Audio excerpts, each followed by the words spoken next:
of many sort of versions of Stable Diffusion out there, but it is relatively accessible. So let me go ahead and bring that in for us.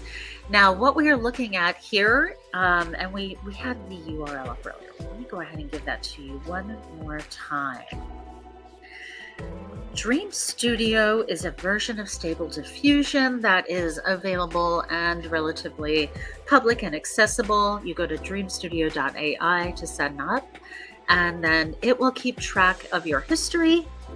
It will help you with a prompt guide, and I do recommend that you take a look at their prompt guide, as this tool does differ quite a bit from the tools that we just looked at with Midjourney.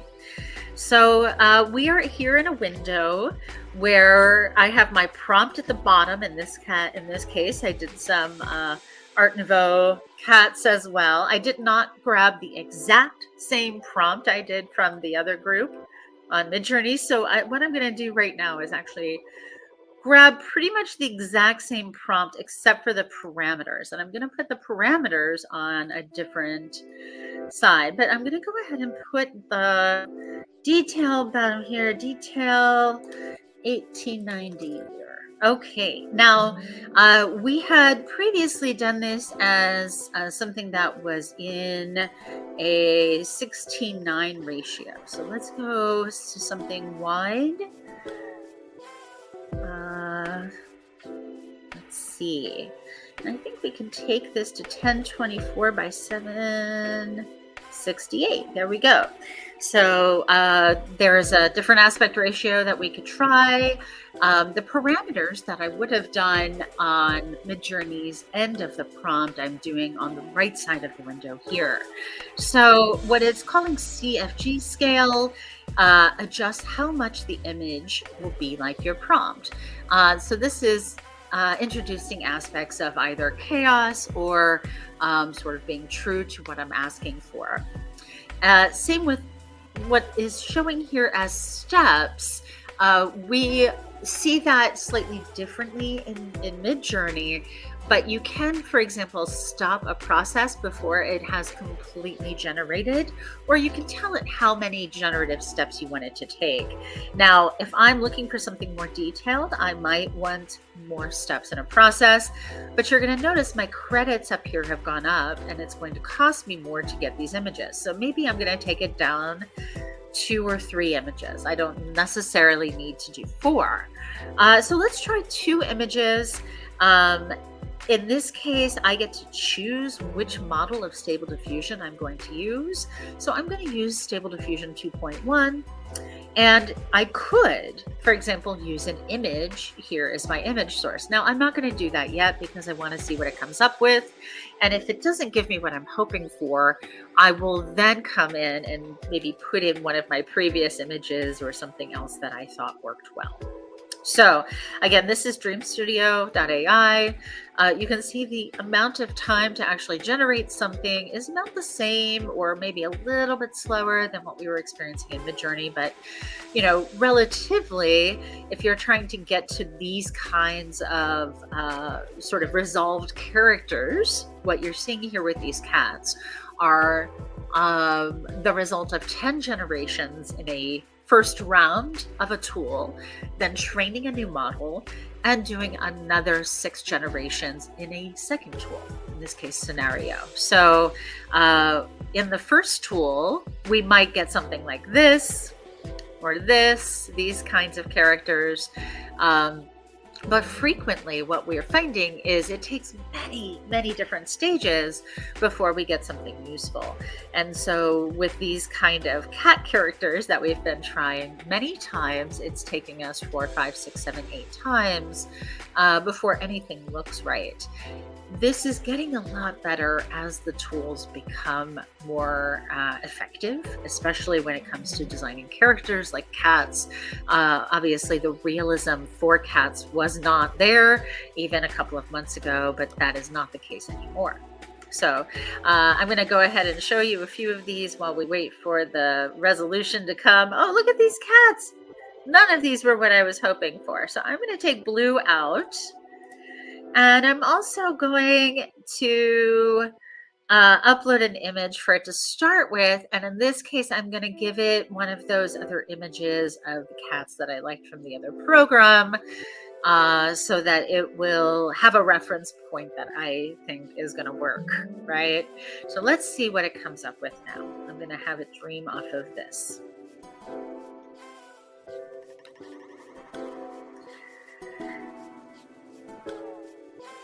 So as you can see, it sometimes takes a few moments, and I'm going to go ahead and pull up that image. This is the one that I liked out of Midjourney that I thought, okay, this has some interesting story aspects, maybe with these characters and some others, they could have an interesting history or something. Or maybe they are, the predecessors of some modern cat characters, and there's a storyline behind how all of these characters are informing each other. So I've been trying different motifs, both separating the cat and the human in the prompt, but also trying cats wearing clothes, because these are relatively easy ways to test the granularity and the sort of facility of a different tool. So here we are. In this case, it has spun two very similar images, but I do like them both. You can see I can download them. I am going to download them because I do like them. This one has a really lovely face. So I can come up here and I can say, I definitely love this image. And maybe I wanted to have something else, or I wanted to have a family portrait. So let's see what happens, but maybe I'll turn the image strength down a little bit and see what happens there as well. So this is, again, an iterative process, and you're going to find that your mileage is going to vary the first couple of times. But we'll see if, for example, I'm able to get to something that feels like a consistent cast of characters that I could then take out to another program. So it's really great to see you all. Thanks for your comments out on Facebook or on YouTube. I really appreciate those comments. You are absolutely welcome to like, subscribe, share, let people know about the workshops. Oh, weird. Do you see there's a nose on his hat? Ooh, and that's strange. I don't know that I love any of these. These are getting kind of weird. I don't know. And this is where exploring and really trying new things is great, but you might also need to find realistic felines. You might need to put some words in there so that it delivers something closer to what you're hoping for, and maybe something a little bit less horrifying. Because there are times at which where the iterative process and trying to get what you're hoping for is going to take you quite a bit of time. So that is a very quick rundown on the tools at Dream Studio. Dream Studio, again, is one of many different Stable Diffusion versions you can use. All of those things that we called algo mods are happening on the side of the window. So in this case, when we were looking at that, it's happening on the right. So the height and the aspect ratio, the steps, the number of images that I'm asking it to generate, and what quality, what model it's referencing, all of that. Those are those parameters that we talked about before. And when we're in a place like Midjourney, we might go to our settings, change it to V3, and then do something else. When we are in a Stable Diffusion version, we might do that through changing the actual height and width and all of those details of our image. So you can do complex prompts with things like aspect ratios. Aspect ratios are normalized in some tools. So for example, in Midjourney, you can use the ratio 3:2 will give you the same as a 1920 by 1280. So understand that when you are generating first round, you're getting a relatively small image. But by the time you go to a upscale, in the Midjourney language, it's called upscale max, or sort of the maximum it wants to give you in that tool. It's going to always be under 2000 pixels. And so there are going to be times where you're going to need to take that out to another tool or upscale it, basically download it onto your machine and then upscale it using software. There are a lot of great upscaler software tools out there. Some of them you pay for once, some of them are credited, and some of them are free for a few times a week. So I want you to go out there and try them out and see what works for you.